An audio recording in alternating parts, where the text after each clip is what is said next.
Hey, Richard Knudson here again with session 3 of my 3-part series on the new Polaris user experience. Here's my contact information. In addition to making videos like this one and managing the CRM practice at Magenium Solutions, I also write books. And my most recent one is all about workflow and dialogue processes in dynamic CRM, so I encourage you to visit crmbizbook.com for more information about that. And of course, feel free to contact me at richard.knudson@magenium.com. or follow me at my Twitter handle, Richard Knudson. But without further ado, let's dive into today's session. Now remember, these sessions are specifically about the new Polaris forms for the 5 so-called COLAC entities: contact, opportunity, lead, account, and case. And in the first 2 sessions, I covered the things I like about the new Polaris forms, of which there's plenty. There's the flat UI, the inline editing experience, the visual processes on what I call the process-centric records: case, lead, and opportunity. Unfortunately, in session 3, I have to talk about some of the limitations of the Polaris UX that I think for a lot of organizations, and especially for ones that currently use the pre-Polaris so-called classic forms, may well be showstoppers when it comes to lighting up the Polaris forms for their production user populations. Here are 3 of the most important. Other than what's available by default, you cannot add child records from a form. For example, from an account form, you can't add an associated appointment record. I'll show you this in a minute, and you can decide if it's problematic for your organization or not. You also can't really use price lists and line items to automatically add things like quotes or orders to a system-calculated opportunity record. Now, obviously, this is one of those things if your organization doesn't use, then it might not be a big deal. But plenty of organizations do use it, so I'll show you what I mean in the demo, and you can decide how important it is. Also, script is not supported on the Polaris forms. So if you have script on your classic forms and upgrade to Polaris, the user experience will be to default to the classic forms. This is a good thing, since it means your form script will still function the way you're used to. But it also means you won't be using the Polaris form, so effectively in that case, your decision is made for you. So let's take a look at this now. For limitations on adding child records and on price lists and line items, I'll review with you how they work in the classic forms and then contrast that with the Polaris experience. For the third issue, the fact that script is not supported, I'll use that as a good reason to show you how to customize the Polaris forms. Remember, and this is important especially if you provisioned your CRM online organization later than the 3rd week of January 2013-ish, Polaris forms are turned on by default. So if you want to turn them off, I'll show you just enough form customization so you know how to do that. And I'll also show you a good way to see how many form script that's already hooked up to a form will make CRM load the classic version of the form rather than the Polaris. So let's dive into the demo and see what this all looks like. Okay, so here we are in my demo environment, and I'll start by opening up an account form, say for Fabricam Inc. here, and you can see the new Polaris account form. Now what I'll show you first is the problem with adding child records. But by way of contrast, let's review how that works in the classic forms. From the Polaris forms, you can switch to the classic forms by clicking this More Commands menu you see here. And I'll select the Switch to Classic command like this, and we see the pre-Polaris version of the account form. Now it might look a little different than what you're used to, since this one is the social tab out here in the middle of the form, but it's fully customizable. In any case, it behaves exactly how you're used to. So let's go through a simple example of adding an appointment for this account. I can do this in a couple of ways. For example, I can click on Activities here in left navigation, and then simply use the Add Activity drop-down and select Appointment from the list. But I usually do it by clicking the Add tab on the ribbon, and then I can simply click the nice big Appointment button, and of course Fabricam, the account record I was on, is automatically filled in the regarding field you see here, so the appointment is associated with that account, just like you'd expect. But I won't bother saving this, so let's close out of the appointment form and then switch back to the Polaris experience to see if we can add an appointment as easily as we just did. So we're back on the Polaris version of the Fabricam account form. And if you remember from session 1, one of the things that I really like about Polaris is the no pop-up inline experience of adding activities.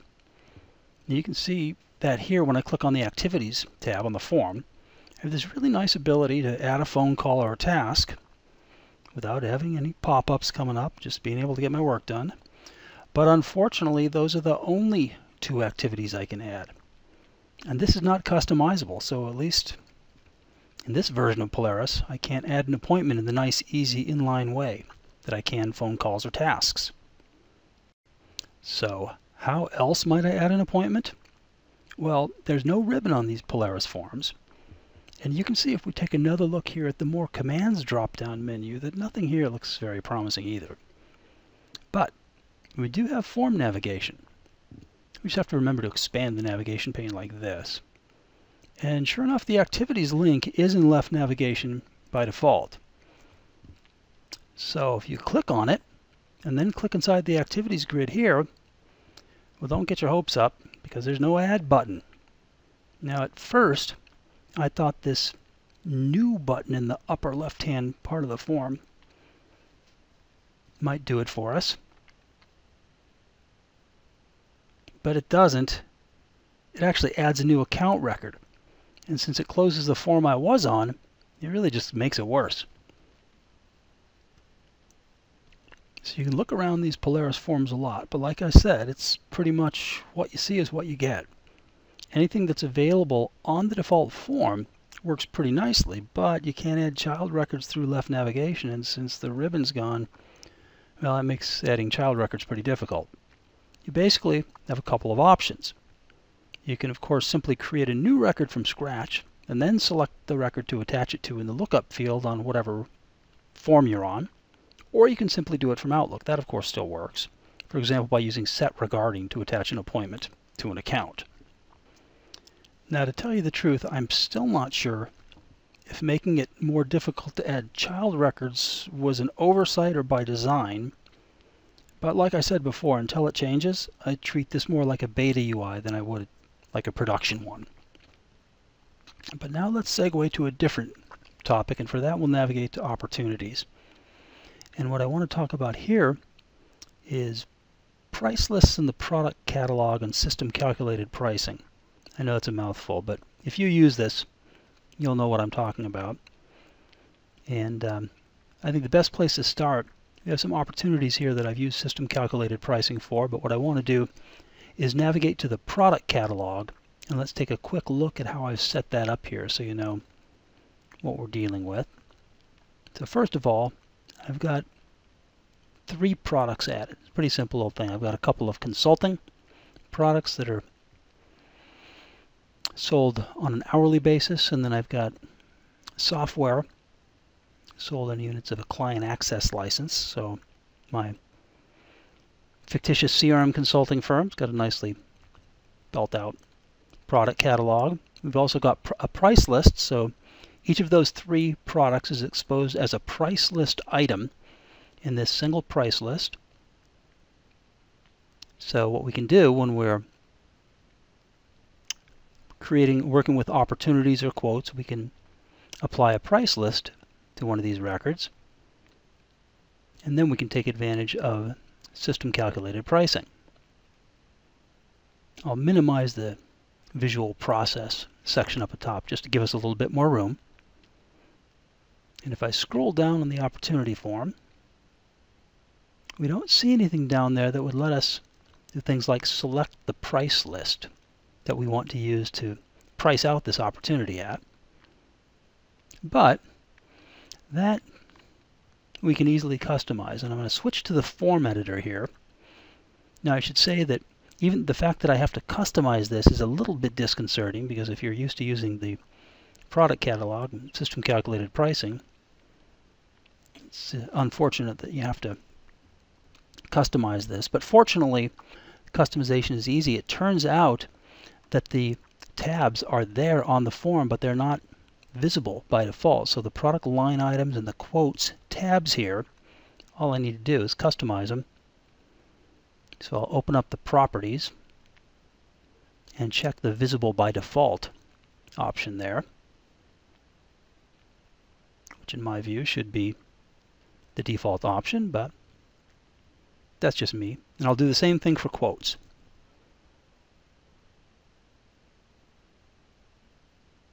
Set that to visible by default. Click OK. And once we refresh the opportunity form after our publishing is done, we'll be able to apply a price list and do system calculated pricing for the opportunity. So here's our refreshed opportunity form. And if we scroll down a little bit, you'll be able to see there's our product line items section. And there are quotes. So now what I can do is take advantage of the product catalog configuration, the price list. So I'll go ahead and select the standard price list. So I'll select the standard price list, and I'll switch user provided pricing to system calculated pricing. Go ahead and save that out. And then I can add some opportunity products, selecting from the single price list that I have, the standard one, which again has been attached to this opportunity. So on that grid there I can click the plus sign. And I'd love to see an inline experience here, but this is the old school pop-up UI here. So I'll select Dynamics CRM Online license. Got a CAL. I specify the quantity. The price is already in there, so $528 per year per user. And notice the extension is done properly. So far, so good. I'll add another couple of line items. So with your 150 user CALs for Dynamics CRM Online, surely you would want some consulting with that. So the unit here is hour. And who wouldn't want a couple hundred hours of nice consulting to go along with that? Then we'll add some senior consulting. Save and close. You can see the extensions are all done. Now, because the ribbon's gone, there's no recalculate button, so the estimated revenue is still what it is. Even if I save it, it doesn't refresh immediately, so that could be a little bit better. But notice now, the opportunity is repriced, so we see the estimated revenue there. And I just did that by pressing the F5 key to refresh the browser window. So now what we want to do is present a quote to the customer. So scroll down the form, add a new quote, and in the classic form, you'll remember how this works. You automatically add the new quote, and it brings the line item down and prices the quote properly. Now it looks good here. Notice the amount is filled in. I save and close. Uh-oh, that's not good. Total amount is 0. What happened to my line items? Well, this is what's broke about this implementation. So unlike the standard functionality, when you add a new quote to a system calculated opportunity in the classic forms, in the Polaris forms, you can add a new quote, but it doesn't bring the line items down. So this would be, a showstopper again for those of you that use the product catalog and price list to provide, or I should say to apply system calculated pricing, create opportunities, and then the crucial gap here is bringing down line items to the child records, quotes, orders, invoices. So really the only solution for this that I've been able to find so far is to switch to classic. So you can see here is the classic version of the form. And if I click on quotes, click on the quote grid there, and I add a new quote, this is the standard functionality that we're used to. So the quote's created, quote products are cascaded down from the parent to the child, parent opportunity to the child quote record, and everything is good. But again, it's a little disconcerting that you have to switch versions of the form to get that functionality to work correctly. But now let's segue and talk about customizing. And specifically, what I want to do is show you enough about how to customize these Polaris forms so you can turn them off if you want to. So I'll go into Customize for the opportunity, and I'll illustrate this for the opportunity form, or for the opportunity entity, I should say. And the main point here is what Polaris does is it adds a new eponymously named version of the form. That is, opportunity has the opportunity form. The information form that you see here, this is the old, that's the classic form, but the opportunity form is the new Polaris form for opportunity. So you'd have to go through this exercise that I'm illustrating here for each of the 5 record types. And effectively what we want to do is I want to select that opportunity form and click Assign Security Roles and basically remove all of the security roles that can see that form. So I'm going to select all security roles, unselect them. So what this will do is the system administrator has to have access to it. So that's the only one I'll leave, and I'll deselect the fallback option. So basically, as soon as I publish this, then no security roles will see the Polaris forms. So the classic form is the fallback option. So you can see in this case, then no problem. So this would be the thing to do in case you accidentally turned on the Polaris forms without really meaning to do so. So as soon as we publish those customizations, then the opportunity form will show up to all users except for the system administrator in its classic version. So then remember, all you'd need to do at this point is to repeat that exercise for the 4 remaining, I guess that'd be the CLAC entities, contact, lead, account, case. But then all users would see the classic forms by default. But now, let's switch over to the account record type, and I want to show you another aspect of customizing Polaris, and that has to do with script. And in order to see how this works, I need to switch to the classic form, because what I want to do is show you that if you have form script on one of the classic forms, that the default user experience will be the classic form. So that's because Polaris does not yet support script, and the CRM team didn't want to break your forms and have things not run when you loaded them on a Polaris form. So by default then, the user experience will be to the classic form. So what I'm going to do here is show you how to add this is a simple little script to format a phone number.